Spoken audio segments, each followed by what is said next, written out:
Esse título, A Filosofia Continental de Nick Land e o Futuro do Aceleracionismo, contempla uma necessidade de pensar o aceleracionismo como um sistema filosófico, ou pelo menos como um, um horizonte, uma perspectiva, que existe um delineamento, que existe uma série de referências e tal. Acho que um dos problemas básicos ao estudar o aceleracionismo é justamente a forma que ele é disposto e manifestado nas redes, como se fosse uma virtude, uma linha política ou um programa ideológico. Isso é um erro que é consequência, influência, assim, dos dois campos do aceleracionismo, né, como tentam dividir de aceleracionismo de esquerda e aceleracionismo de direita. Mas em termos compromissados com o conhecimento teórico e com a filosofia, o aceleracionismo ele não passa de uma percepção espaço-temporal e de um horizonte. Então, acho que esse vídeo é provavelmente a aula mais geral, mas ao mesmo tempo sem perder os aspectos importantes e específicos dessa linha e dessa linha de pesquisa e de reflexão. E também, provavelmente pode ser um vídeo longo, né? Diferente dos outros, que eu tento sintetizar ao máximo, né? Eu acho que esse vídeo vai se realmente comportar como uma aula, como um, um encontro do Meet ou do Google lá de tempos de pandemia, mas também é baseado no trabalho, nos slides que eu tinha organizado para um mini curso feito há alguns meses atrás sobre especificamente a filosofia continental do Land e o futuro do aceleracionismo.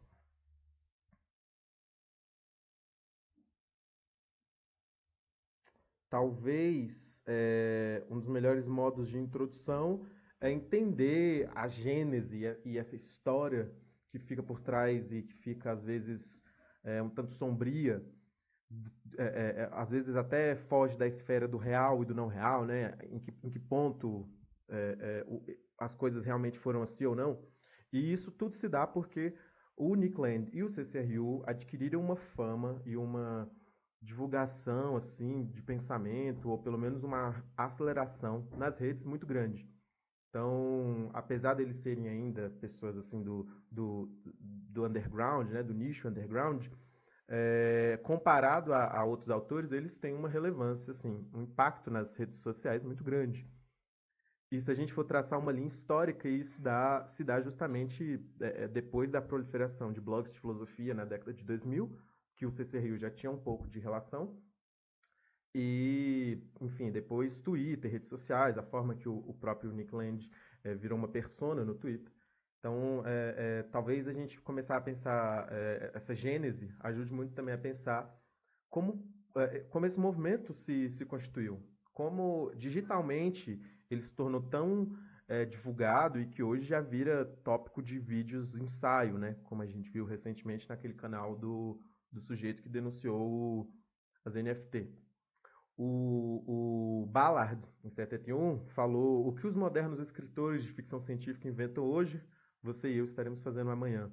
E isso sintetiza a forma que o aspecto fictício aparece no CCRU e no Nick Land. Então, a gente não está falando de um sistema filosófico, sei lá, de um comprometimento assim, com o que a gente considera real, com o que a gente chama de real. O CCRU e o Nick Land têm intrinsecamente dentro da obra uma relevância da ficção enorme, um papel que a relevância, o papel que a ficção exerce no trabalho deles assim inquestionável. E isso para mim é muita influência de dois campos específicos da filosofia, que é da Dana Haraway, né, uma antropóloga, escritora do Manifesto Ciborgue, que ela fala de como o ciborgue ele é tanto real quanto também fictício, né? Ele é um mito, assim, ele é uma coisa que vai e volta, como também dessa percepção de que a filosofia, que a ficção científica, ela tem uma ferramenta da filosofia que é a Gedanken Experiment, né? Que é a experiência de pensamento, que é a proposição de uma situação como elementar para a construção de um cenário, digamos assim, né? Tem o quarto chinês, tem a própria alegoria da caverna, pode ser vista nesses moldes, e também a influência de autores de ficção científica, né? Que também brincam com essa coisa do que é o real e o que não é real, né? Acho que um dos exemplos célebres também é o Philip K. Dick, que tem todo um trabalho que gira em torno da realidade e tudo.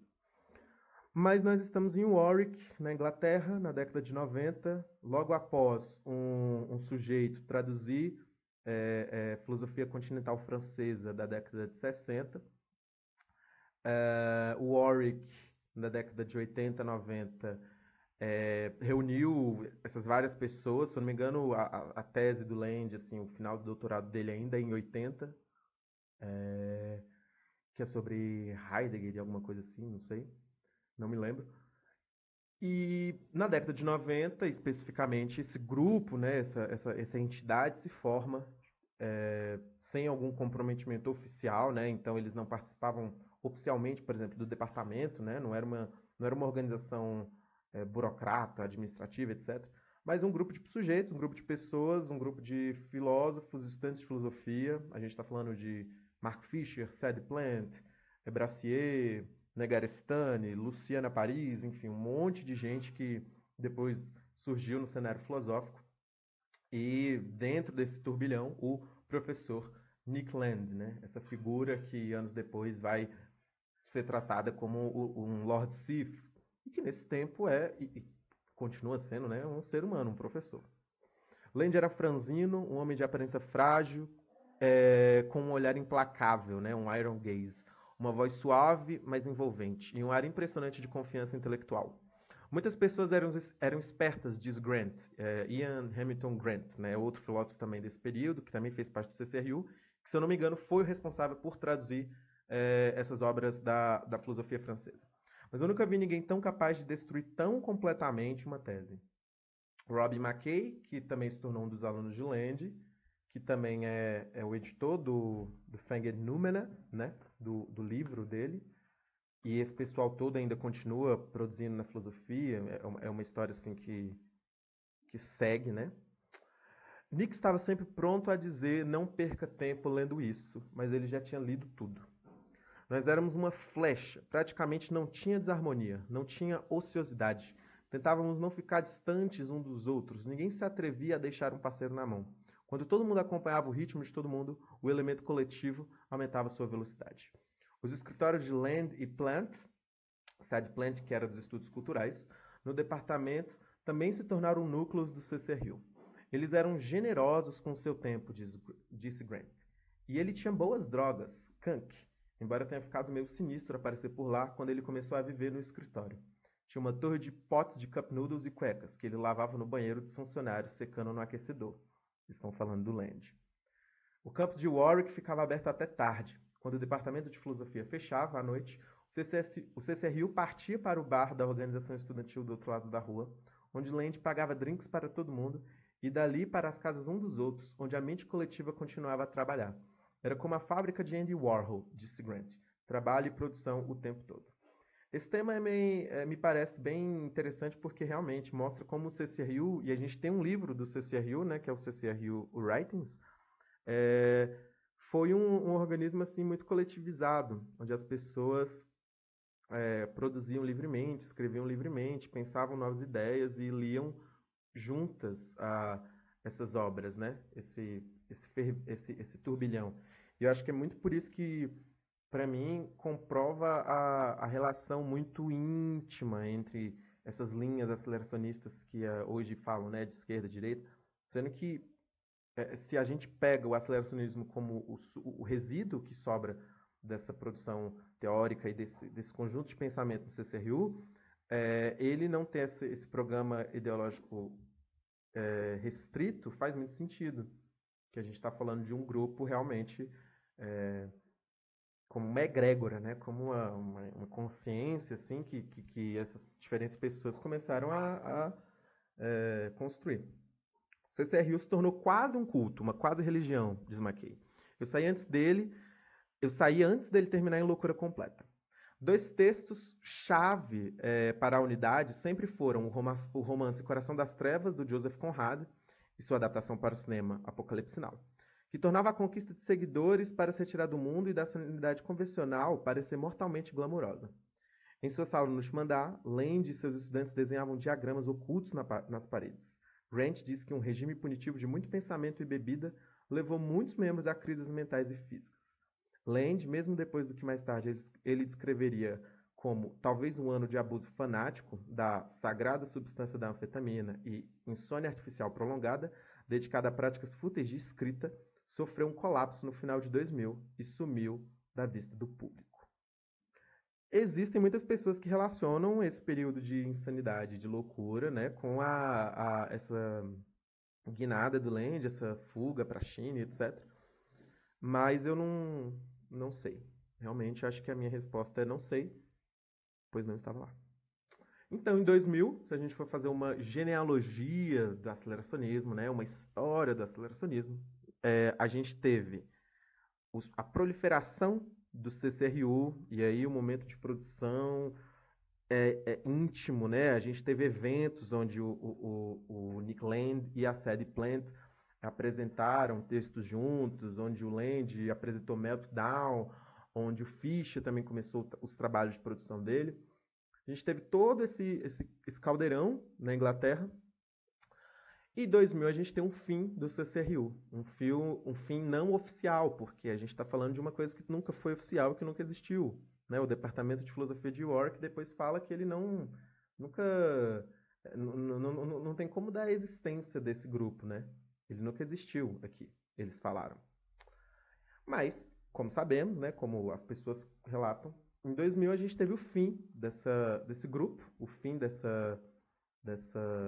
momento.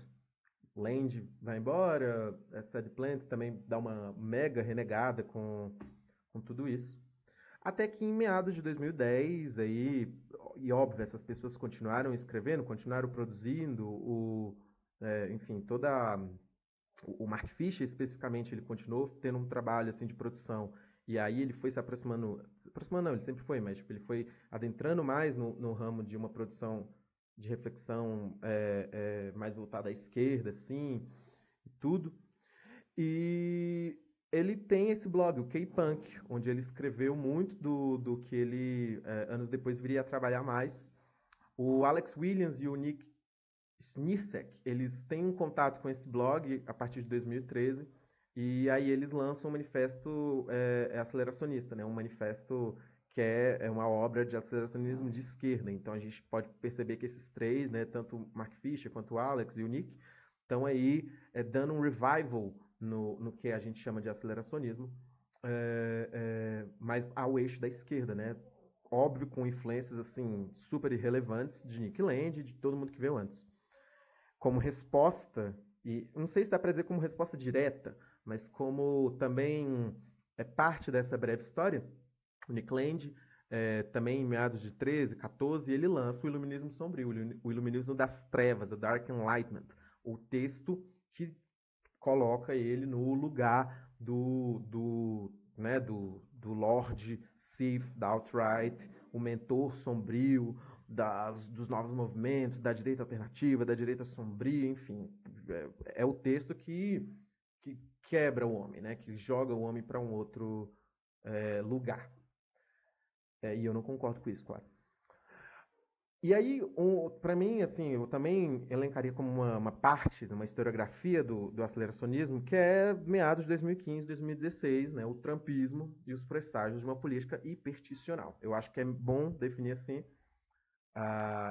esses movimentos, porque se a gente analisa a história, se a gente analisa como... E se a gente pega aqui, ó, pega o Antiédipo, pega Deleuze e Guattari para entender isso, os fluxos e os movimentos principalmente essas inscrições, né, moleculares e molares, que são conceitos de Deleuze-Guattari para descrever agrupamento, organização, enfim, a forma que a gente se inscreve socialmente, a forma que o desejo também inscreve a gente, né, a forma que tudo é codificado.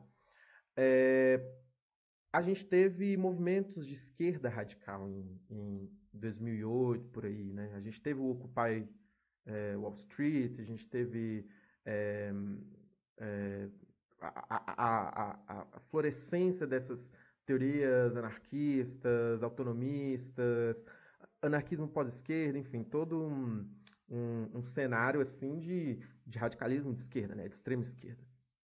E aí, como resposta, né, implacável disso, foi essa hiper aceleração, essa força que os grupos de extrema direita e que os grupos da direita alternativa tiveram a subverter a forma que esses grupos de esquerda e essa forma de agir tinha. Então, para mim, na minha tese, né, o que eu acho que acontece é a gente tem a crise do capitalismo em 2008, a gente tem a resposta é, é, dos setores anticapitalistas, né, no setor de crise e tal. Ao mesmo tempo, e óbvio que existe influência, né, de grupos estatais e poderes que a gente nem tem ideia. Ao mesmo tempo, a gente tem a resposta de direita, né? A gente tem essa reincorporação, essa ressignificação que a direita alternativa faz, por exemplo, com insurreição, com pensamento anti-Estado, com crítica a intervencionismo. Enfim, a gente sabe que é assustador se a gente for pensar, por exemplo, nos Estados Unidos, que o sujeito republicano lá, trumpista, é mais anti-intervenção, né, dos Estados Unidos bombardear a Síria e bombardear países do Oriente Médio, do que o democrata, LGBT-friendly, pró-feminismo, direitos humanos, etc. Então, para mim, o que acontece desde 2008 e aí depois se ressignifica é a prova de como essas coisas se retroalimentam, de como esses movimentos moleculares, essas inscrições, elas não são tão estritamente, tão puras ideologicamente. Né? A macropolítica não tem mais como explicar. E, ao mesmo tempo, se a gente for pensar no sentido mais além, trumpismo, política hiperticional, alt-right, Nick Land, todo esse aceleracionismo que as pessoas tentam execrar, são resultado de 68. São resultado de Deleuze e Guattari, de Foucault, de Lyotard, então, de assim, uma gama de pensadores de esquerda marxista, né? Óbvio, de uma esquerda bem menos demente do que a totalitária, tanque e tudo, mas são resultados dessa coisa, né? É como se você pisasse no acelerador. O Nick Land, ele é Deleuze e Guattari, ele é antiédipo no fim, no fim da aceleração. Então, tem 68, depois tem a crise, o capitalismo é cíclico, a crise, né, Schumpeter, tem 2008, e aí tem a efervescência desses movimentos. E eu acho que talvez uma outra prova no contexto brasileiro que explique isso é 2013. A gente tem em 2013 o MPL, o Movimento Passe Livre, é, todo um levante assim autonomista, de autogestão nas universidades, enfim, para as pessoas que lembram, eu era bem novo, mas foi meados de 2012, 2013 que a gente teve também esse enxame, esse crescimento dos grupos de direitos de minorias, né, movimento LGBT, movimento feminista, enfim, teve um aumento dessas pautas, um crescimento dessas discussões, e a resposta também de ressignificação a partir de 2013, né, a partir ali do seio dessas manifestações anti-Estado, surge todo o aparelho de dominação total do império, né? Assim, surge realmente assim, setores que vão hoje estar bem próximos do bolsonarismo, da extrema-direita e tudo. Então é também de um movimento de esquerda, autonomista e tudo, que essa nova forma, essa manifestação política surge também, né? E isso não falo numa defesa de um lado ou de outro, mas numa percepção de que Isso é sintoma do aceleracionismo. Isso é resultado do aceleracionismo. Porque para mim não me é relevante pensar qual lado está certo, qual lado está errado, se é esquerda, direita, enfim. Mas é a compreensão de que até essa desintegração da macropolítica, essas aproximações esquisitas, esses embates que antigamente eram fáceis de você falar, né, jacobino, gerundino, enfim, toda a coisa moderna já não se adequa mais em sociedades onde fluxos, onde cyberespaço, onde aceleração, onde, sei lá, capital, que é inevitável, estão aí. E a gente chega nessa pergunta que o Nick Land tem, né? O que aconteceu com a América? É uma pergunta cyberpunk por excelência, né? Em séculos de história, assim, em muito tempo, em um país também clivado por uma desigualdade, né, gigante, né, um país que passou por uma escravidão, é estranho que a primeira invasão ao Capitólio, o centro do poder político, tenha sido feita por manifestantes justamente de extrema direita e não, por exemplo, por negros, né, ou por minorias. E eu uso essas terminologias de extrema direita porque fica mais fácil de compreender, né? Mas não é como se eu estivesse falando de nossa, galera invadiu o Capitólio e estavam errados. Mas é muito sintomático, porque o que eu acredito que o aceleracionismo vem fazendo é justamente ter desintegrado essa macropolítica, ter desintegrado as coisas. Hoje, a direita alternativa é mais anti-establishment, mais anti-status quo, mais anticapitalista, mais anti-corporações do que a própria esquerda. Muito mais. Então, é uma pergunta cyberpunk. Você se questionar o que aconteceu com a América, levando em consideração a desintegração que esse país enfrenta nos dias atuais. Mas, além disso, nossa introdução ao pensamento, e introdução não, já foi muita introdução, agora já é realmente os de fatos. É, vou dividir essa apresentação porque tem muitos slides, porém vamos cobrir agora a primeira parte, né, da modernidade, que é, ah, o que o Land e o que o pensamento do CCRU, né, o que o pensamento aceleracionista deixa a, a pensar sobre essa modernidade, né, sobre o que é esse tal de mundo moderno. Como já sabemos, existe uma divisão entre psicanálise e esquizoanálise. A psicanálise, que é um campo, né, do Freud, lá antes, e a esquizoanálise, que é um campo que surge a partir de Deleuze-Guattari, de Franz Fanon, de todo um pessoal aí mais recente. Dentro das influências do CCRU, aqueles livros que eu tinha citado anteriormente, né, que chegaram lá no CCRU traduzidos do francês, Deleuze-Guattari com o Antiédipo e Mil Platôs e o Jean-François Lyotard com o Economia Libidinal são duas grandes influências, além também do Troca Simbólica e Morte, do Jean Baudrillard. Mas esses dois aqui, eles têm um papel de citação, inclusive, né? Um papel muito forte dentro do Land e dessa produção teórica. O pensamento do Land é dividido, como eu já apontei algumas vezes, nessa tríade: modernidade, capital e inteligência artificial. Hoje a gente vai cobrir modernidade. E é uma tríade muito interligada, né? A gente não está falando de um evolucionismo, mas a gente está falando de terrenos que vão se emplacando, né? É como se isso aqui se implantasse nisso aqui para poder se autorrealizar, e isso aqui, capital, que se jogou aqui, né? Chegou assim, igual um vírus. Me é a imagem do Neo Genesis Evangelion, acho que é Lilith Pult, não sei, Lilian Pult, o episódio 13, que o computador Mag lá, aquele computador da galera, é invadido por um anjo que é como se fosse um vírus que vai chegando assim, indo. E me remete a essa imagem, né, da forma que o capital surge na modernidade, né, como uma força que desterritorializa, descodifica e mantém algumas coisas do passado, mas também impera uma aceleração muito, muito, muito, muito, muito, muito grande.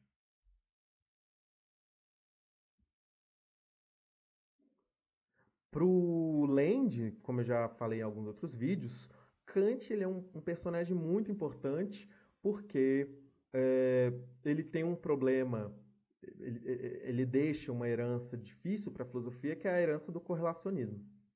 E tanto para o Land quanto também para a esposa, que trabalha muito sobre essa questão de como a filosofia moderna ela constituiu toda uma ideia única de tempo, é, a gente tem um Kant sendo apresentado como realmente não só um problema, mas como um inimigo, assim, para a forma que a modernidade deveria ser. Né? Um modelo ideal, né, de avanço e tudo. Trata-se de um desconforto que é facilmente dividido em dois: o desconforto com a falta de tentativas de ultrapassar a correlação e o desconforto com o caráter central atribuído a algo tão demasiado humano como a correlação. Este duplo desconforto é também o desconforto com uma época histórica que cobriria mais ou menos os 2 últimos séculos, a era do correlato. Assim, o realismo especulativo extrai de seu desconforto uma agenda, uma questão principal e uma história épica. A agenda de superar a era do correlato, a questão principal de como fazê-lo, é uma história de estradas bloqueadas que agora se abrem aos intrépidos. Essa citação do texto do Ilan Besuzan explica a história do realismo especulativo, que é um movimento que começou também, teve uma influência do CCRU, do Land e tal, mas está muito perto ali, né, da coisa. Tem membros do realismo especulativo que faziam parte do CCRU, inclusive. É, é, um, é um resumo que explica um pouco qual é o problema do Kant, né? Não é só porque ele fez isso, aquilo, produziu isso, aquilo, e não é nem questão de um problema, né? A gente não se refere a isso como se fosse uma tábua final, mas os pontos passíveis de crítica no pensamento kantiano. O pós-kantianismo, os humanos não podem existir sem o mundo e o mundo não pode existir sem os humanos. Essa manobra permite à filosofia contornar o problema de como descrever o mundo como ele realmente é, antes da percepção humana. Então, o grande problema do kantianismo é colocar que o problema, a questão do correlato é a realidade pré-humana, o reino ancestral, pode ser percebido pela matemática, que no caso seria do realismo especulativo, né? Mas o problema do Kant é que o correlato, esse reino ancestral, essa coisa antiga, só existe a partir da percepção humana. Então, os humanos não. É, os humanos desempenham um certo aspecto antropocêntrico no correlacionismo que é muito difícil, né? E que dita a modernidade. Que é essa coisa do iluminismo se colocar num lugar de únicos, né? De algo novo, da época das luzes. E se a gente for ver a história, a gente está vendo que, ao mesmo tempo que isso acontece, a gente está destruindo outros continentes, fazendo colonização, enfim, acabando, né, realmente, né, no auge de destruição de outros pensamentos, de outras linhas de observação do mundo, de outras cosmologias, de outras religiões. Então, esse antropocentrismo europeu originado do problema do correlato é um antropocentrismo também muito, muito específico é, e motivado, muito motivado também, porque essa alteridade que o correlacionismo constitui também é muito resultado da experiência de Europa com povos subalternos, com povos que foram colonizados, né? Resultado disso. É, mais para o realismo especulativo, e aí essa é uma nota que eu tinha colocado aqui, né? Essa realidade pré-humana, né? Esse reino ancestral, esse mundo que a gente não consegue acessar é, se não for pelas vias da percepção humana, pode ser percebido pela matemática, que é a organização que mais atinge a qualidade primária das coisas em oposição às qualidades secundárias. Aí eu já não sei, porque de realismo especulativo eu li bem pouco, mas eu acho que é um importante meio de entender que parece que o problema do Kant era um problema generalizado, não era só um problema para o Land ou para o CCRU, mas para várias pessoas que estavam ali, né, no mesmo contexto e tudo. Agora é uma fala que eu acho que é muito importante a gente situar, que é mais introdutória em alguns aspectos da filosofia e que eu acho que talvez alguns ainda não tenham total dimensão. A filosofia, ela pode ser dividida em alguns eixos, em alguns campos, né? Como a gente sabe bem. Então, a gente tem a ética, a gente tem a lógica, a gente tem a epistemologia, que diz da natureza, do conhecimento, e a gente tem a metafísica. A metafísica. E a metafísica, ela também se divide em dois ramos, ela também tem uma bifurcação, né? A gente, por exemplo, tem uma metafísica especial, né, que seria as cosmologias, ou, por exemplo, a psicologia, que tá dizendo aqui, ou a teologia. Agora, o outro, né, que é a metafísica geral, é a questão da ontologia, a forma que o real se manifesta. A metafísica, ela é muito resultado também de, de uma questão que Platão já tinha falado muito, né? Que é essa divisão entre uma realidade material e sensível, de um mundo físico, sensível a tudo, a nossa percepção, e uma realidade imaterial e insensível, e suprassensível, né? De que é um reino dos conceitos, um reino das ideias, das projeções, etc. Essa tendência metafísica, né? Essa discussão, ela, enfim, perpassa toda a história da filosofia, né? E desde Aristóteles, Platão e depois, por exemplo, a chegada do idealismo alemão com Kant e Hegel, ela ditou muito a forma que o conhecimento ocidental, né, a forma que a filosofia ocidental tentou se construir. A gente tem essa oposição entre materialismos e idealismos que também incorpora muito a discussão metafísica, porque, por exemplo, para representar os materialismos de uma tradição empirista, onde coloca a experiência sensível acima das coisas, a gente tem essas escolas, por exemplo, como o positivismo ou filosofia analítica, que não estão perto assim de nada do aceleracionismo ou do Nick Land. E no campo do ideal, né, a gente tem irracionalismo, existencialismo, intuicionismo.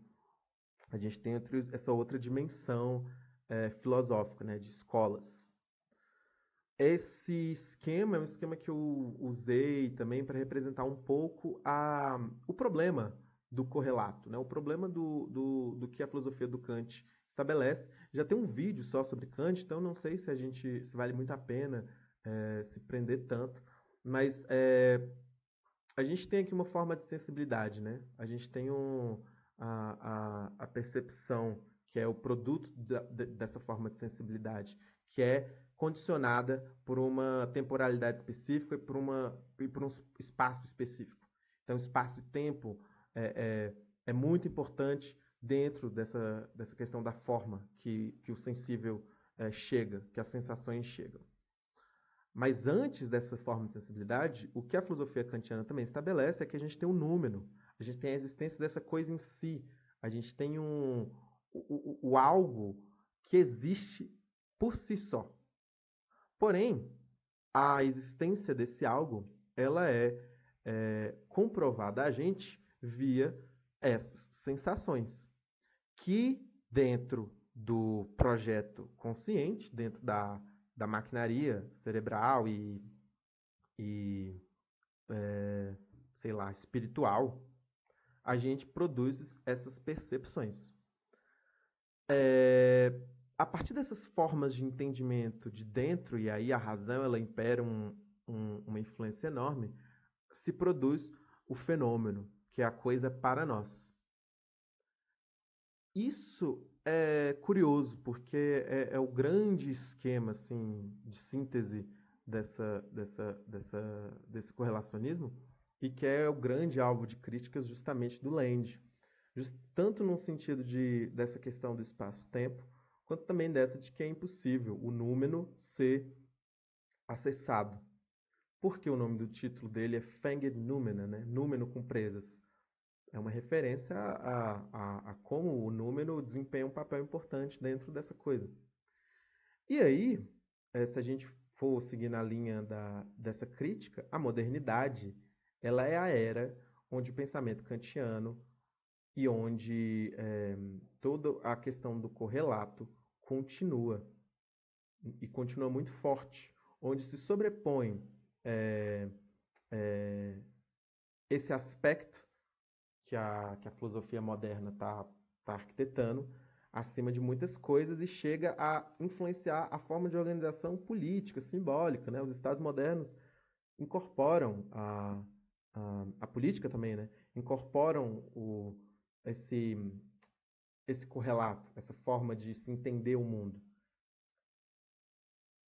Aqui, para além de a filosofia deve escapar da prisão da subjetividade, que toma o instinto antrópico e tenta reificá-lo como certeza. Os cérebros humanos são para o pensamento o que as aldeias medievais eram para a engenharia, antecâmeras à experimentação, lugares apertados e paroquiais para estar.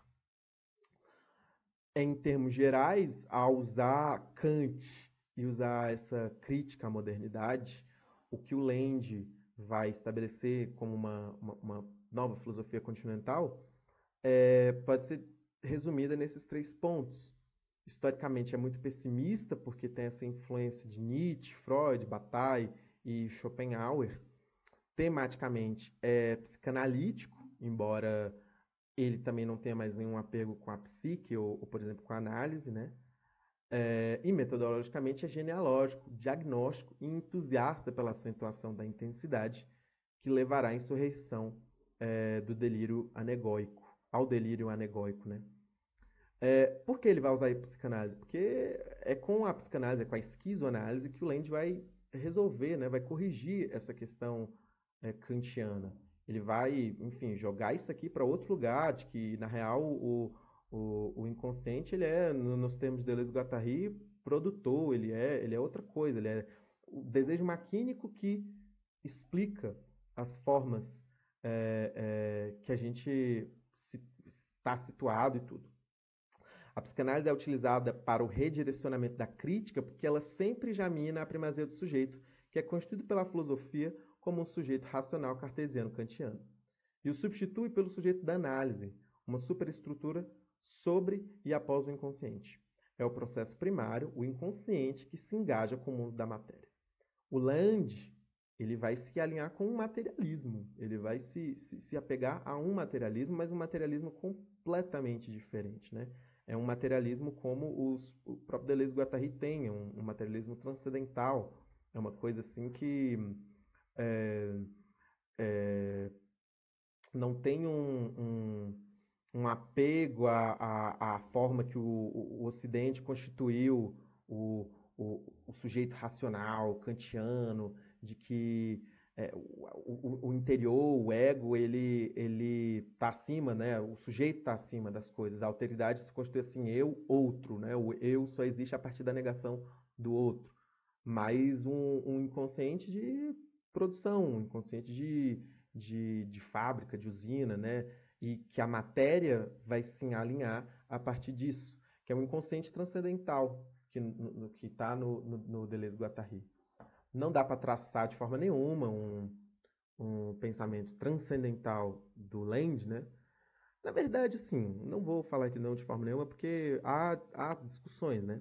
Mas é que em termos de oposição conceitual, a gente tem na filosofia essa tradição de transcendência e imanência, e a imanência ela é essa coisa do si, ela tem em si o seu princípio e o seu fim. Enquanto a transcendência, que se alinha muito a essa questão da realidade imaterial e suprassensível de Platão, é esse fim externo, é o superior a si. É toda essa constituição que vai muito além do mundo da matéria e tudo. Então a gente tem um materialismo transcendental desde o Deleuze-Guattari, os Deleuze-Guattari, né? Misturado com uma cibernética que chega para o Land com muita influência do Weiner, que é o pai da cibernética, que produz essa conceituação nos termos da introdução do Frank Neumann, né, que é um maquinismo tanatrópico, é um empiricismo transcendental. Em vez disso, ele se move exatamente na direção oposta, de volta à fantasia, à representação e ao pathos da frustração inevitável. Em vez de reconstruir a realidade com base nas forças produtivas do inconsciente, a psicanálise amarra cada vez mais o inconsciente em conformidade com o modelo social da realidade, Essa é a grande crítica de Deleuze-Guattari e de Lende à psicanálise. A psicanálise ela diagnostica a força do inconsciente, mas em vez dela explodir, em vez dela jogar isso para fora, o inconsciente é cada vez mais preso nesse modelo edipiano, nessa conformidade socioestrutural. Substituindo a síntese da consciência pessoal por síntese da consciência, inconsciente impessoal. O pensamento é uma função do real, algo que a matéria pode fazer. A gente tem essa fase da psicanálise 1.0, que é de Freud e Lacan, e a gente tem essa outra fase da psicanálise, né, que já é a esquizoanálise, feitas pelo Deleuze e Guattari, e que produzem essa grande crítica à forma que a psicanálise ela não é tão revolucionária, ela não é tão impactante como ela poderia ser ao descobrir esse reino do inconsciente. A história do Ocidente culminaria numa civilização burguesa e da autorreflexão, onde o pensamento de síntese, como também o próprio apertar desse pensamento no seu sistema metafísico maior, compreenderia a modernidade como problema. O que o Lende faz é perceber uma relação profunda do Ocidente, obscura, entre cultura, população e estabilidade do sujeito, entendido a partir da constituição de uma identidade, o ID, onde a identidade masculina concentraria sua principal representação. Ao mesmo tempo que desterritorializa, modifica e exonera completamente formas de organização social primitivas, né, pré-modernas, as lança em um novo eixo. Também reduz, confina e arquiteta um modelo de planejamento edipiano e familiar que não apenas enclausura o desejo, como é o grande suporte para a exploração e domínio dos corpos. É isso que a modernidade faz. É isso que a modernidade, sofisticada pelo esclarecimento, pelo iluminismo, por Kant, galgada na filosofia, nas ideias, faz. É importante ter em mente de que projetos políticos e movimentações históricas não são só processos, são processos guiados por ideias, por conceitos. Então, apontar de que a modernidade, como um projeto moderno, como um projeto de superestrutura, da forma que o mundo vai se comportar materialmente, ser resultado de ideias e de conceituações, é muito plausível, levando em consideração os contatos que esses pesquisadores e que esses filósofos tiveram com as políticas, né? Quando a gente está falando da forma que o déspota começou a se construir, ou da forma que a ideia de estado de natureza do Jean-Jacques Rousseau, do Thomas Hobbes, tiveram, a gente está falando de um projeto político, a gente está falando de que esses autores escreveram motivados por processos históricos e materiais que estavam acontecendo no período. Então, não é teórico da conspiração apontar de que a modernidade hoje, com todos os seus problemas como ela é resultado de um projeto filosófico, ou pelo menos de relações intrínsecas que estavam existindo entre conceituação e entre processos reais, movimentos reais, né? A razão, como a epistemologia do iluminismo, ela comporta aí uma série de problemas. O movimento do esclarecimento é o grande suporte filosófico de nascimento dessas sociedades, agora de estados modernos, estados nacionais e tudo. Uma sociedade iluminista quer aprender a legislar para sempre, abrir-se o outro e consolidar-se por dentro, expandir-se, indefinidade, quando se reproduz como igual. A modernidade é uma coisa nova, distinta do antigo regime tão paroquial. Um movimento de profundo e incômodo contato com o fora que atrai e repele. Essa relação com o fora é resolvida dentro de si numa interação paradoxal. O tal esclarecimento, a iluminação, é a tentativa de casar saudavelmente o contato com o fora, a relação de alteridade, a partir de uma relação onde o outro deixa de ser o outro totalmente. Quando o exterior deve passar pelo interior, e isso é a questão da correlação, né? Quando a forma que a gente percebe, né? A forma que as sensações chegam na gente funciona. A fuga prometida pelo comércio, da interioridade repressiva, da patrilinhagem edipiana, é recodificada como transgressão à lei, transcendentalizando a interioridade e o familiarismo, e assim prendendo o desejo em circuitos edipalmente isolados que fornecem a fonte para a xenofobia fascista. Então, transcendentaliza o interior e o próprio Édipo. o próprio pai, mãe, filho, a própria conceituação de família. A potencial dissolução do parentesco pelo comércio internacional termina em sua contenção na forma de nações e raças. De acordo com Land, a modernidade neocolonialista é o legado desse fracasso, e o término imanente e o ápice insuperável da civilização europeia, qual desdobramento dessa formação de compromisso correlacionista, é o Holocausto. Então, é aquilo que Frankfurt já tinha apontado, né? O esclarecimento, a razão, desembocou na barbárie, desembocou enfim, no terror. E a Revolução Francesa é bem a prova disso, né? É um ponto que sempre é apontado como um momento de terror mesmo, onde a razão, que é esse espaço da racionalidade interna e tudo, se envolveu muito profundamente com o terror, com a barbárie.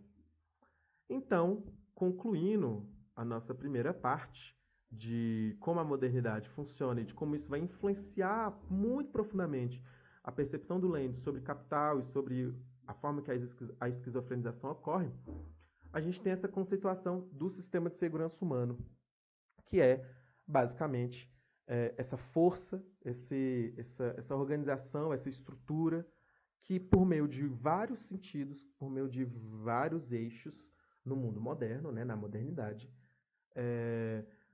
prende o sujeito nessa caixa, prende o potencial produtivo dos homens dentro dessa caixa de Pandora, dessa cápsula. A gente tem o Estado, que tem os modelos modernos de Estado-nação e que hoje desembocou no Ocidente como as democracias liberais. A gente tem as instituições públicas, então a gente vê que nesse período também a administração humana e a burocracia começam a tomar formas onde elas mesmas parecem que sobrepõem a si. Então a burocracia é um monstro que engole a si mesmo. A gente tem a família, então a gente está falando de que a partir daqui, desse mesmo kantianismo, desse mesmo modelo e de correlato, a gente constituiu uma forma moderna de manifestação, que é a heterossexualidade compulsória, nos termos da Judith Butler, e a cisnormatividade, coisa que não era realidade em outros grupos, em outros povos, né? A gente tem vários relatos, e relatos antigos, enfim, toda uma fuga desse padrão de identidade. E a gente tem um ego, que é a prisão interna, né? Onde a modernidade aí vai constituir um desejo totalmente reprimido, sepultado, né? Onde dentro da própria organização desejante dos nossos corpos, onde acontece essa tempestade de pulsões, de libido, de vontades, de potências, existe também um controle de cima, existe uma hierarquia, existe uma prisão realmente. O sistema de segurança humano ele vai ser essa força que vai tentar manter ao máximo as brechas, e se a gente for usar Deleuze-Guattari, vai ser o que tenta reterritorializar os potenciais destrutivos e explosivos que o capital teria na modernidade, né? Então, na segunda parte eu vou falar mais do capital especificamente, vou mostrar como ele desempenha uma coisa dúbia, como ele é revolucionário, como ele também tem suas reterritorializações, mas esse primeiro momento foi um momento mais de dissertar como Nick Land, como um pensamento aceleracionista entende essa tríade, como a modernidade se apresenta como a renovação, né, o grande novo momento, e não é isso, mas como o capital surge como um segundo elemento dentro da modernidade, a partir da modernidade, ditando completamente novas regras. Espero que tenha ficado um pouco mais claro algumas coisas. É até irônico usar ficar mais claro, levando em conta que a gente estava destruindo o iluminismo, mas é isso. Segunda parte já